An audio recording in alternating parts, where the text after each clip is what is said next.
Bonjour, bonsoir, chers amis, chers compatriotes. Merci de terminer cette journée avec vous. C'est déjà dans quelques instants que nous allons, dans moins d'une heure, nous serons dans notre quatrième journée. Notre quatrième journée de la session de formation des entrepreneurs, les hommes et les femmes qui vont transformer le Congo de demain. Le Congo, ça va. Le Congo avance dans une bonne direction. Vous devez participer dans cette émission, dans cette session, je voulais dire, une session gratuite avec le coach Raphaël Diné. C'est un homme d'affaires camerounais qui évolue aux États-Unis, qui a plus de 10 entreprises qui fonctionnent. Il a l'expérience du travail. Vous voulez apprendre comment faire le business avec un nouveau modèle, avec de nouvelles approches. Venez, dans une heure, nous serons en direct sur Zoom. Téléchargez l'application Zoom sur votre téléphone. Ça vous permettra de participer à cette émission, de participer à cette session, je voulais dire, parce que c'est un moyen pour vous de vous équiper de nouvelles méthodes. Voilà. Le lien pour participer sera posté dans la partie description de cette émission. Vous regardez là où vous lisez le titre de l'émission. Après le titre viendra les deux liens que nous allons placer là-bas. Donc, le rendez-vous est pris. Soyez les bienvenus. Chers amis, Félix Tshisekedi continue son séjour au Botswana. Beaucoup de rendez-vous au menu. Tous les chefs d'État qui étaient venus à la rencontre au sommet de la Troïka politique, défense et sécurité de la SADC, la communauté des États, la communauté économique des États, la communauté de développement des États de l'Afrique australe, s'était tenu dans la journée d'hier.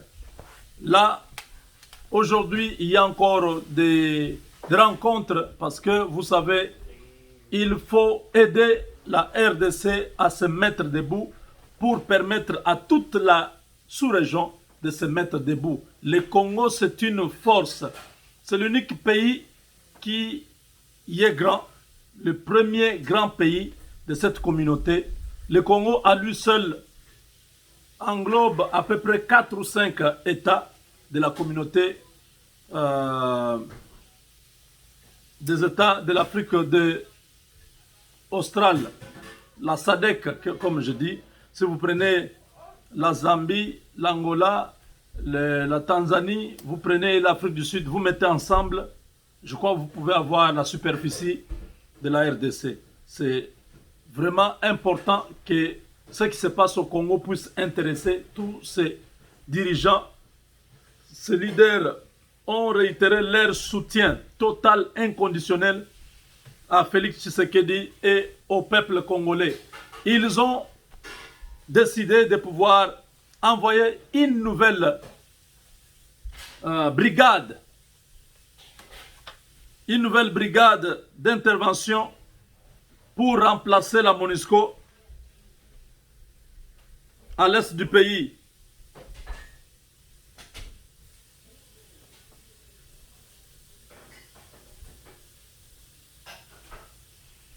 Donc, comme le président Félix avait promis, c'est bientôt chose faite. Voilà.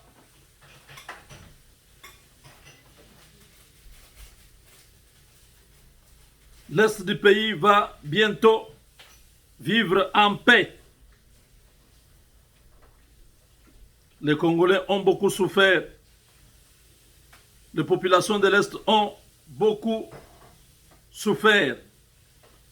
La tragédie qui a commencé dans les années 96 jusqu'aujourd'hui, n'arrête pas de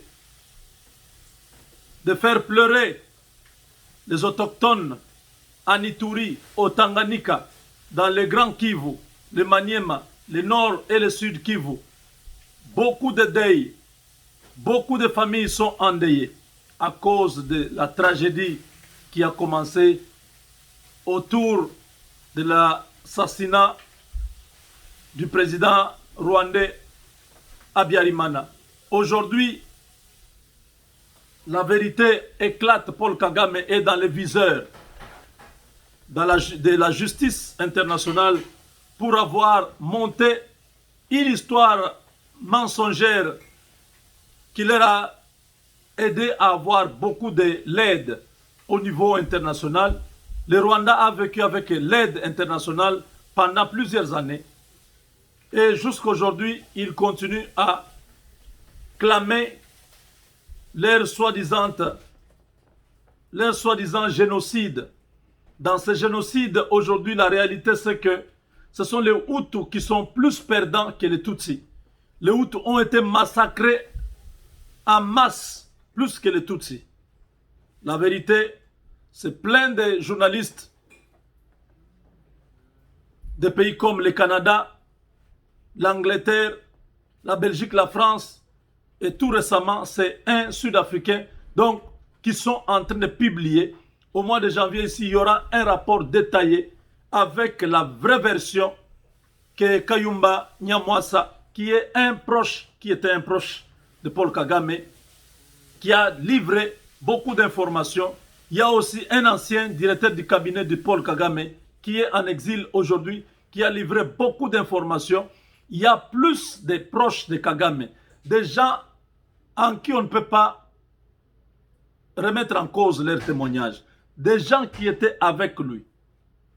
Aujourd'hui, ils ont témoigné et c'est documenté. Kagame est le seul responsable de ce qui est arrivé.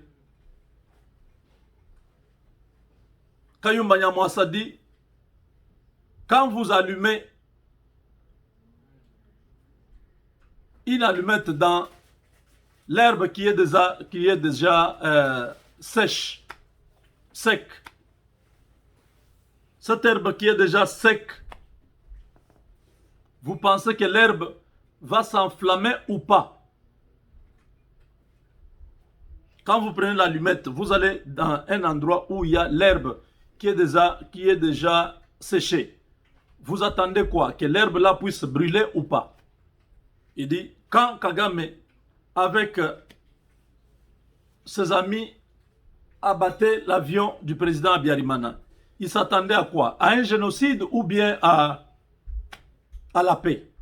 Donc, il savait qu'en faisant ça, nous allons déclencher une situation qui va amener le pays dans un chaos. Voilà, aujourd'hui, chers amis, la souffrance de notre peuple a atteint des niveaux inquiétants.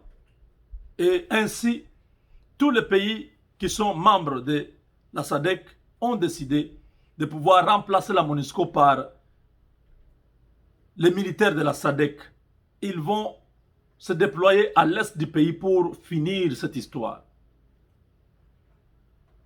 Voilà. C'est aussi pour répondre sur la question sécuritaire. La ville de Kinshasa, déjà investie par des ennemis du peuple, des mercenaires, des étrangers qui sont logés ça et là dans des endroits secrets que Kabila avait déjà préparés pour mettre le pays en morceaux. Barnabé Milingagno, l'homme qui était comme porte-parole de ce scénario de l'assassinat du président Félix, venait d'être interpellé ce matin.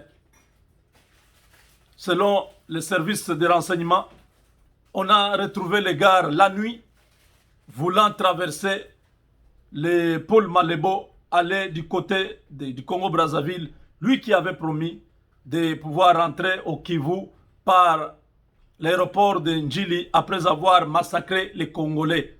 Les, les vidéos sont là, je n'invente rien. Donc, aujourd'hui, l'homme qui a promis à Félix Tshisekedi, au cas où il ne démissionnait pas, il va être assassiné. L'homme est arrêté.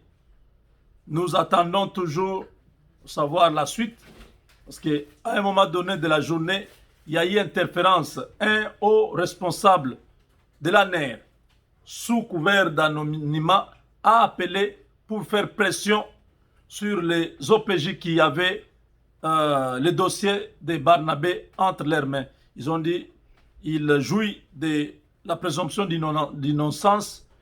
Vous le relâchez, il rentre chez lui, il pourra se présenter devant un juge dans 72 heures. Et nous ne savons pas si cela a été exécuté ou pas. Nous sommes en contact avec Kinshasa. Barnabé a été interdit de pouvoir utiliser son téléphone. Donc Barnabé a compris que désormais c'est un homme qui doit vivre comme tous les prisonniers. Il doit le savoir que ce qu'il a prononcé était grave.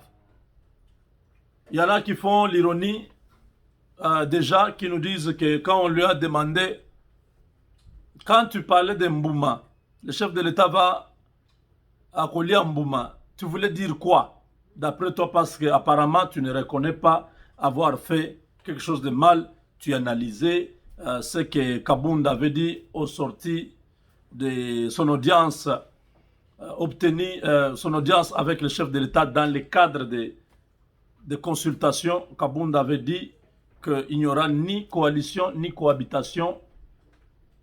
Alors lui, en tant qu'analyste, il était en train de dire à Kabound qu'il avait tort. Il n'y aura ni coalition ni cohabitation, alors le chef de l'État doit démissionner. Alors on lui a posé une autre question, mais quand tu as ajouté en disant ce gars a démissionné, t'es à Goliambouma. Il semble que l'homme Barnabé Mili Ngagno a dit que j'ai dit que Mokonzi Akolia Mbouma, il va manger les fruits.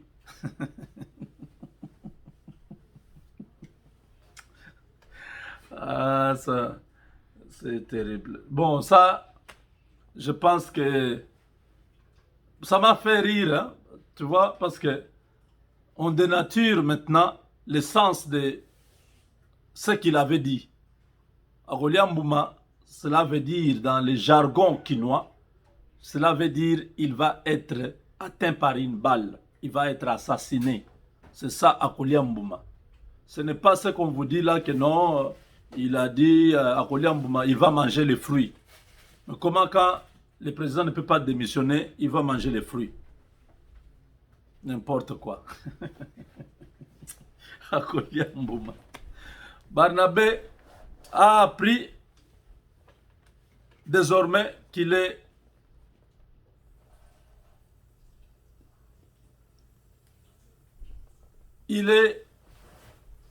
un prisonnier. Il ne rentrera pas à Bukavu. Il va être dans la prison. Je crois si il est toujours militaire, alors il va être à la prison d'Endolo. S'il a été déjà démobilisé et son statut est un statut d'un civil, alors il ira à Makala. Donc voilà, chers amis, en ce moment, le FCC ne sait pas à quel sens se vouer. Les membres du FCC sont en train de préparer une nouvelle marche.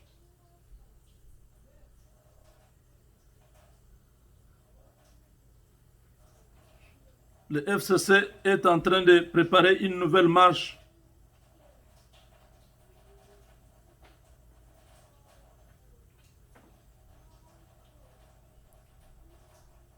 donc la situation est très compliquée. Marche de protestation contre la violation de la Constitution. Ça, c'est d'après les membres du FCC. Ils vont marcher pour protester contre la violation de la Constitution. Le chef de l'État, je ne sais pas, il viole quelle Constitution. Monsieur FCC, sachez que votre temps est déjà passé. Laissez Tshisekedi faire ce qu'il va faire. Vous n'aurez encore rien à dire dans ce pays.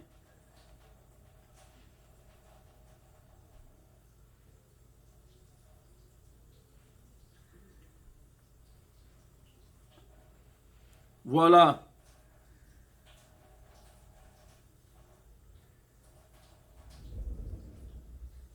Vital Kamerhe n'ira nulle part.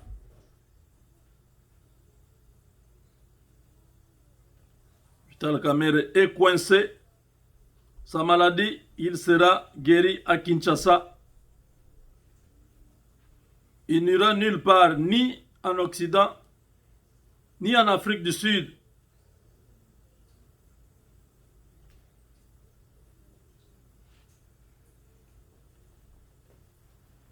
Il sera soigné à Kinshasa.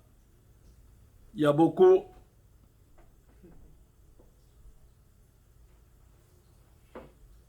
de gens qui rêvent.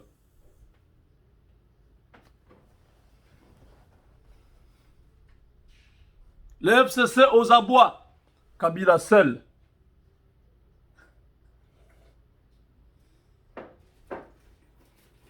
Yemei est seul sans garde du corps. Ça commence à être très sérieux. Hein?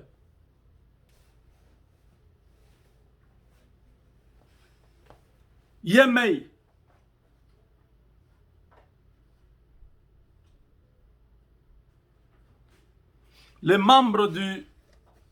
Les opérateurs économiques viennent de rejeter la décision du Conseil d'État qui a annulé l'élection d'Albert Yuma. Parce que cette fédération, ces opérateurs économiques sont habitués à la corruption,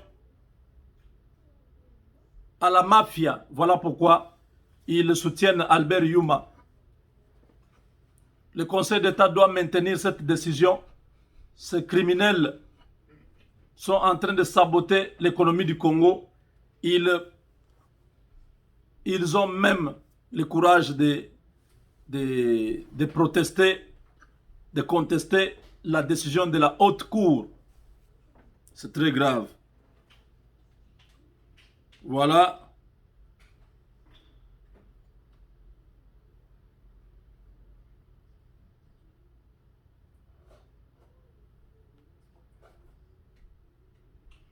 C'est Kabouya, le CG de l'UDPS, nous informe aujourd'hui que si Kamerhe est en prison, c'est la volonté du PPRD. C'est eux qui l'ont mis là-bas.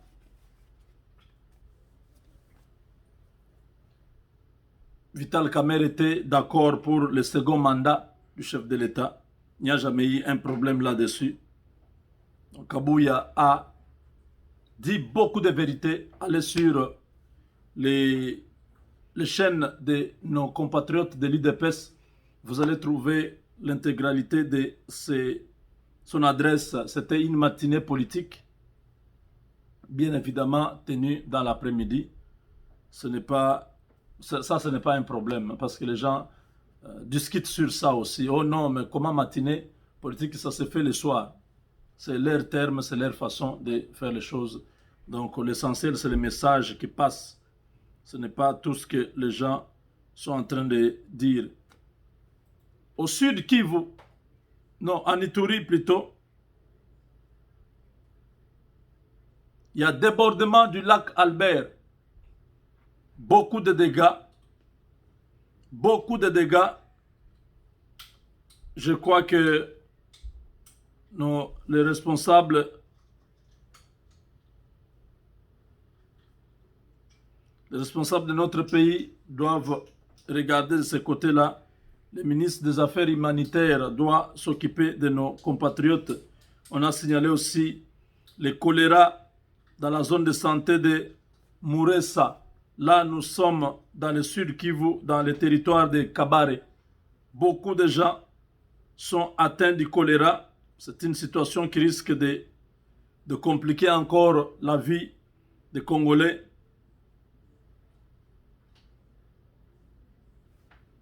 Voilà. Kabila est en train de vivre un moment très particulier de son histoire. Il a accordé une interview à BBC Afrique. J'ai vu un homme fini, un homme qui triste.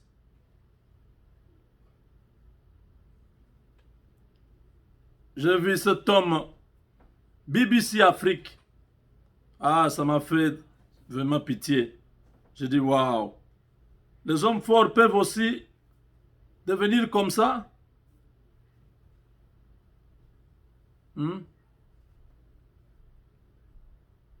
Des hommes forts peuvent finir comme ça. Là, vous avez le vieux Mokia. Mokia qui a fait son entrée. Il dit, montrez-moi ce petit Barnabé qui dit qu'il est Kadogo. Na betaye ma kofi. Mokia ye wana bi petit wana zawapi na betaye ma kofi au sakana ba Congolais.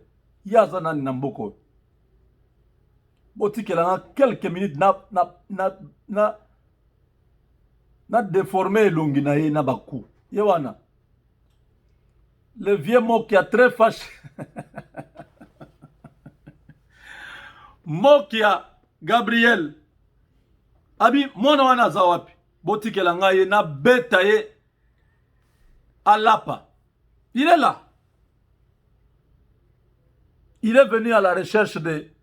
Il dit, où est ce garçon? Attendez, la personne qui m'a envoyé, il dit quoi? L'entrée de Mokia qui demande qu'on lui donne ses gardes, qui lui administre quelques coups. Mokia très fâché. Yewana. Binako beta mwana mbali wana avant que tu vas condamner. Au sagana ba Congolais. Yazanani. Le prochain ministre de la Défense de la RDC. Viens Mokia. Batikayo. Mokia, ministre de la Défense. Hey!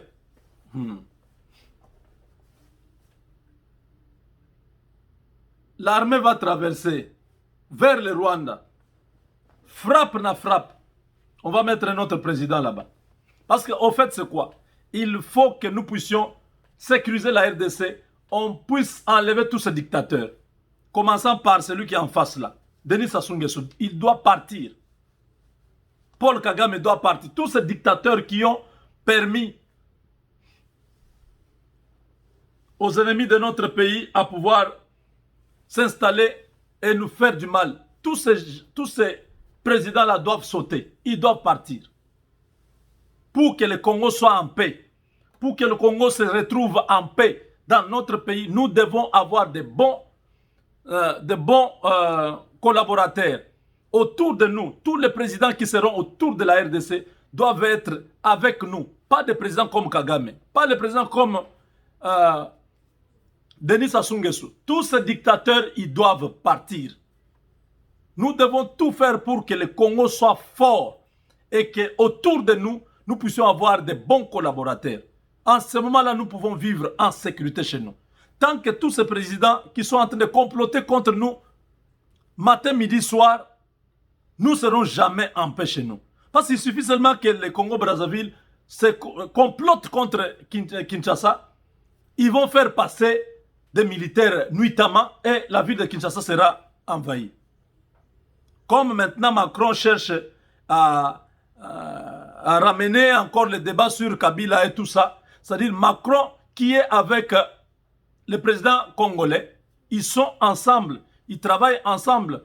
Le président Sassou travaille pour la France. Donc Macron peut lui dire, laisse passer ces gens-là, chez toi, aller attaquer la RDC. Donc, pour moi, le président Félix doit être dur maintenant. Il doit changer sa politique. La politique de la diplomatie, là, ça ne doit pas continuer. Il doit éviter d'aller au Congo-Brazzaville parce que quelque chose peut arriver.